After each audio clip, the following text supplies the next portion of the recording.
कृष्णा राधे राधे। नव वर्ष के पहले शुक्रवार की सभी माता बहनों को हार्दिक शुभकामनाएं। शुक्रवार का दिन माँ संतोषी को समर्पित होता है। इस दिन माँ संतोषी का व्रत पूजन किया जाता है। इस पूजा के दौरान माता की आरती पूजन तथा अंत में माता की कथा सुनी जाती है। आइए आज शुक्रवार के दिन सुनते हैं संतोषी माता व्रत कथा। बोलिए संतोषी माता की जय। सभी माता बहनों से आग्रह है कि कथा प्रारंभ होने से पहले कमेंट बॉक्स में संतोषी माता की जय हो अवश्य लिखें। एक बुढ़िया माई थी, उसके 7 बेटे थे। 6 कमाने वाले थे जबकि एक निकम्मा था। बुढ़िया माई 6 बेटों की रसोई बनाती, भोजन कराती और उनसे जो कुछ झूठन बचती वह 7वें को दे देती थी। एक दिन वह पत्नी से बोला, देखो मेरी माँ को मुझ पर कितना प्रेम है। तो उसकी पत्नी बोली, क्यों नहीं, सबका झूठा तो तुमको खिलाती है। तो उसका पति बोला, ऐसा नहीं हो सकता है, मैं जब तक अपनी आँखों से ना देख लूँ मान नहीं सकता। बहू हंसकर बोली, देख लोगे तब तो मानोगे। कुछ दिन बाद त्योहार आया। घर में 7 प्रकार के भोजन और चूरमे के लड्डू बने। वह जांचने को सिर दर्द का बहाना कर कर पतला वस्त्र सिर पर ओढ़े रसोई घर में सो गया। वह कपड़े में से सब कुछ देखता रहा। 6 भाई भोजन करने आए। उसने देखा माँ ने उनके लिए सुंदर आसन बिछाकर नाना प्रकार की रसोई परोसी और आग्रह करके उन्हें जिमाया। वह सब कुछ देखता रहा। 6 भाई भोजन करके उठे तब माँ ने उनकी झूठी थालियों में से लड्डुओं के टुकड़े उठाकर एक लड्डू बनाया। झूठन साफ कर बुढ़िया माँ ने उसे पुकारा, बेटा 6 भाई भोजन करके चले गए, अब तू ही बाकी है, उठ कब खाएगा। वह कहने लगा, माँ मुझे भोजन नहीं करना, मैं अब परदेश जा रहा हूँ। तो माँ ने कहा, कल जाता है तो आज ही चला जा। वह बोला, हाँ मैं आज ही जा रहा हूँ। यह कहकर वह घर से निकल गया। चलते समय पत्नी की याद आई। वह गौशाला में कंडे उपले थाप रही थी। वहाँ जाकर बोला, हम जावें परदेश को, आवेंगे कुछ काल, तुम रहियो संतोष से, धर्म आपनो पाल। तो उसकी पत्नी बोली, जाओ पिया आनंद से, हमरो सोच हटाए, राम भरोसे हम रहें, ईश्वर तुम्हें सहाय। 2 निशानी आपनी देख धरू में धीर, सुध मत हमरी विसारियो, रखियो मन गंभीर। तो उसका पति बोला, मेरे पास तो कुछ नहीं, यह अंगूठी है सो ले लो और अपनी कुछ निशानी मुझे दे दो। तो वह बोली, मेरे पास क्या है, यह गोबर भरा हाथ है। यह कहकर उसकी पीठ पर गोबर के हाथ की थाप मार दी। वह चल दिया। चलते चलते दूर देश में पहुंचा। वहाँ एक साहूकार की दुकान थी। वहाँ जाकर कहने लगा, भाई मुझे नौकरी पर रख लो। साहूकार को ज़रूरत थी तो साहूकार बोला, रह जा। लड़के ने पूछा, तनख्वाह क्या दोगे? तो साहूकार ने कहा, काम देखकर दाम मिलेंगे। साहूकार की नौकरी मिली। वह सुबह 7 बजे से रात 10 बजे तक नौकरी बजाने लगा। कुछ दिनों में दुकान का सारा लेन देन, हिसाब किताब, ग्राहकों को माल बेचना, सारा काम करने लगा। साहूकार के 7-8 नौकर थे। वे सब चक्कर खाने लगे, यह तो बहुत ही होशियार बन गया। सेठ ने भी काम देखा और 3 महीने में ही उसे आधे मुनाफे का हिस्सेदार बना दिया। वह कुछ वर्ष में ही नामी सेठ बन गया और मालिक सारा कारोबार उस पर छोड़कर चला गया। इधर उसकी पत्नी को सास ससुर दुख देने लगे। सारी गृहस्थी का काम करके उसे लकड़ी लेने जंगल में भेज दे। इस बीच घर के आटे से जो भूसी निकलती उसकी रोटी बनाकर रख दी जाती और फूटे नरेली की नारेली में पानी दिया जाता। एक दिन वह लकड़ी लेने जा रही थी। रास्ते में बहुत सी स्त्रियां संतोषी माता का व्रत करती दिखाई दी। वह वहां खड़ी होकर कथा सुनने लगी और पूछा, बहनों तुम किस देवता का व्रत करती हो और उसके करने से क्या फल मिलता है? यदि तुम इस व्रत का विधान मुझे समझा कर कहोगे तो मैं तुम्हारा बड़ा एहसान मानूंगी। तब उनमें से एक स्त्री बोली, सुनो, यह संतोषी माता का व्रत है। इसके करने से निर्धनता दरिद्रता का नाश हो जाता है और जो कुछ मन में कामना हो वह सब संतोषी माता की कृपा से पूरी हो जाती है। तब उसने उससे व्रत की विधि पूछी। वह भगतनी स्त्री थी। बोली, 1.25 आने का गुड़, 1.25 आने का चना लेना, इच्छा हो तो 5.25 आने का लेना या 1.25 रुपये का भी सहूलियत के अनुसार लेना। बिना परेशानी और श्रद्धा व प्रेम से जितना भी बन पड़े सवाया लेना। प्रत्येक शुक्रवार को निराहार रहकर कथा सुनना। इसके बीच क्रम टूटे नहीं। लगातार नियम का पालन करना। सुनने वाला कोई ना मिले तो घी का दीपक जला उसके आगे जल के पात्र को सामने रखकर कथा कहना। जब कार्य सिद्ध ना हो नियम का पालन करना और कार्य सिद्ध हो जाने पर व्रत का उद्यापन करना। 3 मास में माता फल पूरा कर देती है। यदि किसी के ग्रह खोटे भी हो तो भी माता वर्ष भर में कार्य सिद्ध करती है। फल सिद्धि होने पर उद्यापन करना चाहिए, बीच में नहीं।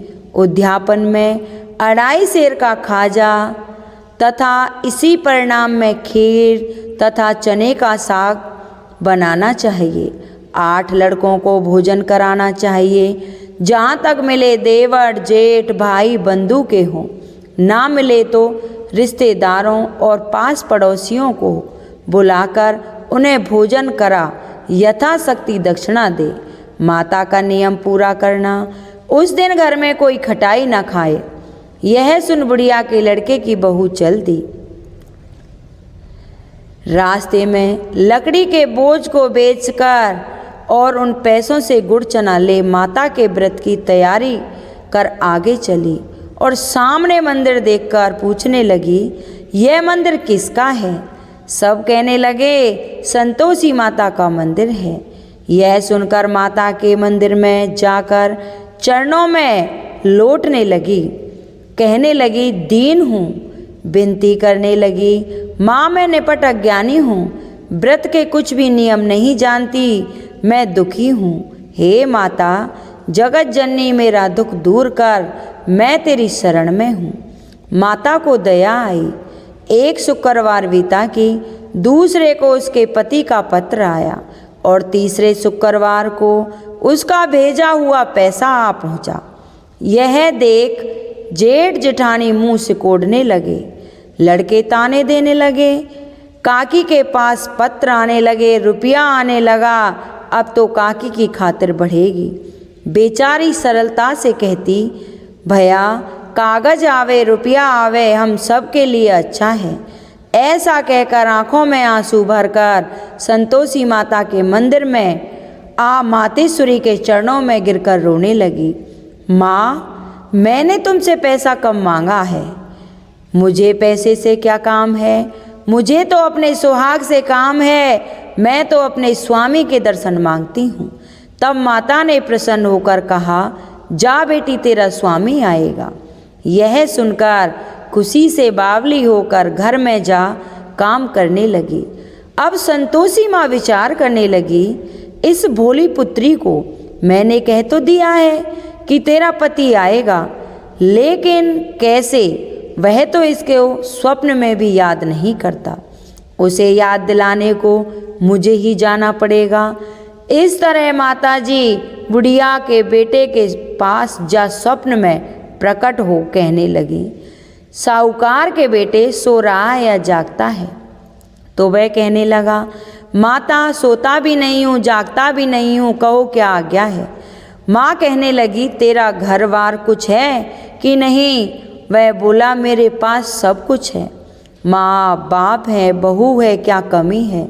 माँ बोली, भोले पुत्र, तेरी बहू घोर कष्ट उठा रही है, तेरे माँ बाप उसे परेशानी दे रहे हैं, वह तेरे लिए तरस रही है, तू उसकी सुध ले। तो वह बोला, माता जी यह तो मालूम है, परंतु जाऊं तो कैसे? परदेश की बात है, लेन देन का कोई हिसाब नहीं, कोई जाने का रास्ता नजर नहीं आ रहा, कैसे चला जाऊं?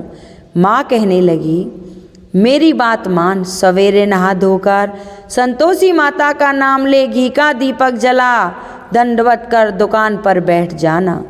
देखते देखते सारा लेन देन चुक जाएगा, जमा का माल बिक जाएगा, सांझ होते होते धन का भारी ढेर लग जाएगा।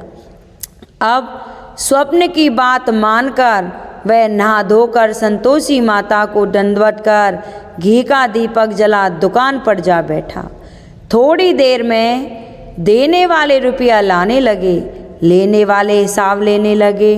कोठे में भरे सामान के खरीदार नगद दागों में सौदा करने लगे। शाम तक धन का भारी ढेर लग गया। मन में माता का नाम ले, चमत्कार देख प्रसन्न होकर घर के लिए गहना कपड़ा सामान खरीदने लगा। यह काम से निपट तुरंत ही वो घर को रवाना हुआ। उधर उसकी पत्नी जंगल में लकड़ी लेने जाती है। लौटते वक्त माताजी के मंदिर में विश्राम करती है। वह तो उसके प्रतिदिन रुकने का जो स्थान ठहरा। धूल उड़ती देख वह माता से पूछती है, हे माता, यह धूल कैसे उड़ रही है? तो माता कहती है, हे पुत्री, तेरा पति आ रहा है। अब तू ऐसा कर, लकड़ियों के 3 बोझ बना ले, एक नदी के किनारे रख और दूसरा मेरे मंदिर पर और वह तीसरा अपने सिर पर। तेरे पति को लकड़ियों का गट्ठर देख मोह पैदा होगा। वह यहाँ रुकेगा, नाश्ता पानी खाकर माँ से मिलने जाएगा। तब तू लकड़ियों का बोझ उठाकर जाना और चौक में गट्ठर डालकर जोर से आवाज़ लगाना, लो सासू जी, लकड़ियों का गट्ठर लो, भूसी की रोटी दो, नारियल के खोपड़े में पानी दो, आज मेहमान कौन आया है। माताजी से बहुत अच्छा कहकर वह प्रसन्न मन से लकड़ियों के 3 गट्ठर बनाए, एक नदी के किनारे पर और एक माताजी के मंदिर पर रखा। इतने में एक मुसाफिर आ पहुंचा। सूखी लकड़ी देख उसकी इच्छा उत्पन्न हुई कि यहाँ पर विश्राम करें और भोजन बनाकर खा पी कर गाँव जाएं। इसी तरह रुककर भोजन बना, विश्राम करके गांव को गया। सबसे प्रेम से मिला। उसी समय सिर पर लकड़ी का गट्ठर लिए वह उतावली सी आती है। लकड़ियों का भारी बोझ आंगन में डालकर जोर से 3 आवाज़ लगाती है, लो सासू जी, लकड़ियों का गट्ठर लो, भूसी की रोटी दो, आज मेहमान कौन आया है।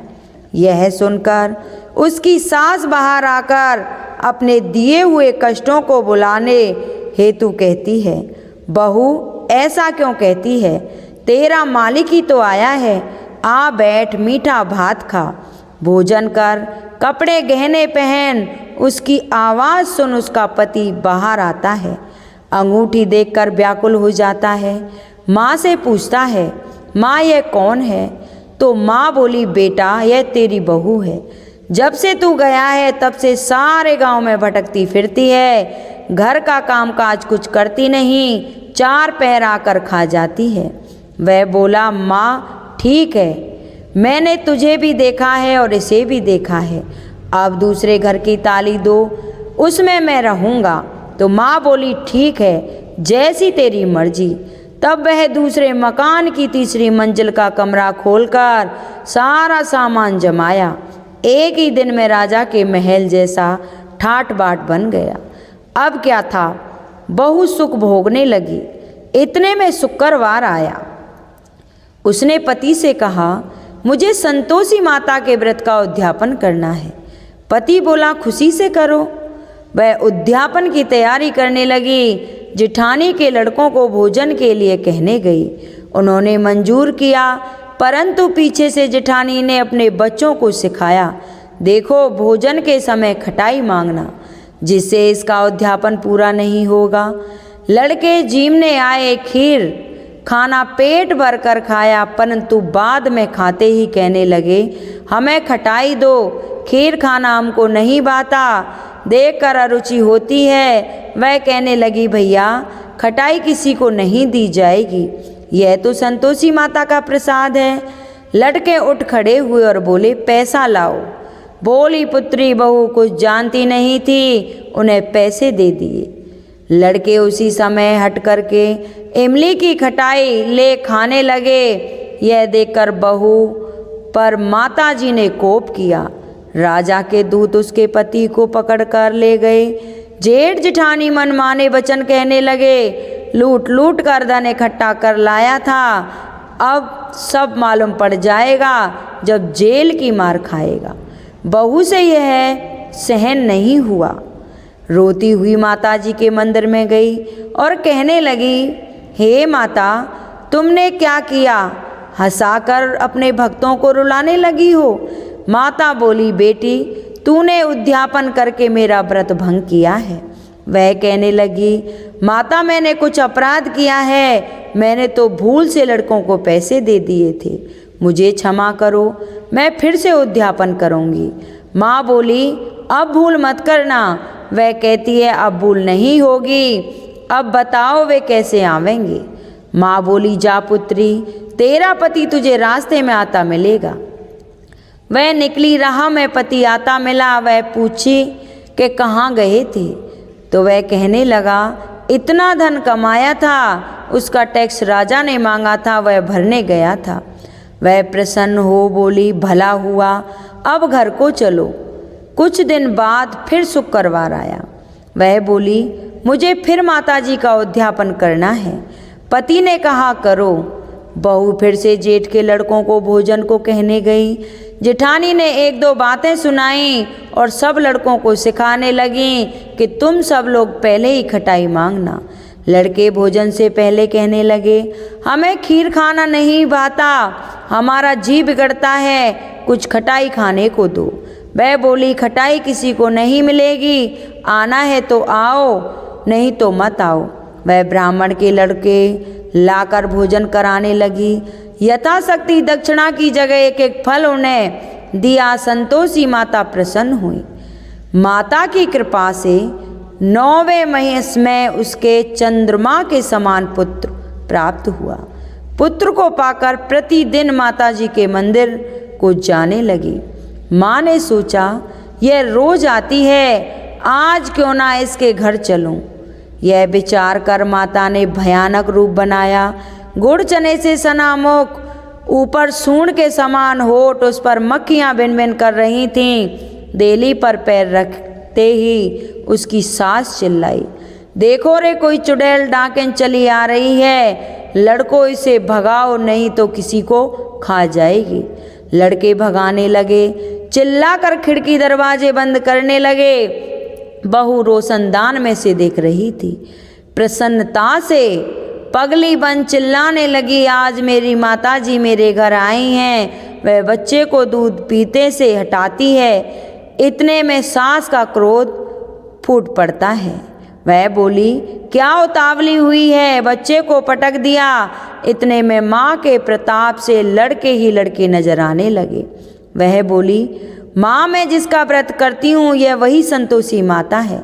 सबने माताजी के चरण पकड़ लिए और विनती कर कहने लगे, हे माता, हम मूर्ख हैं, अज्ञानी हैं, तुम्हारे व्रत की विधि हम नहीं जानते, व्रत भंग कर कर हमने बड़ा अपराध किया है। हे जग माता, आप हमारा अपराध क्षमा करो। इस प्रकार माता प्रसन्न हुई। बहू को प्रसन्न हो, जैसा फल दिया वैसा माता सबको दे। जो कहानी पढ़े, हुंकारा भरे और कहानी सुने उन सभी की मनोकामनाओं को पूर्ण करना। हे संतोषी माता, सब पर अपनी कृपा दृष्टि बनाए रखना। बोलिए संतोषी माता की जय। आपको हमारी यह कहानी कैसी लगी कृपया कमेंट बॉक्स में ज़रूर बताना और कमेंट बॉक्स में जय संतोषी माता की अवश्य लिखना।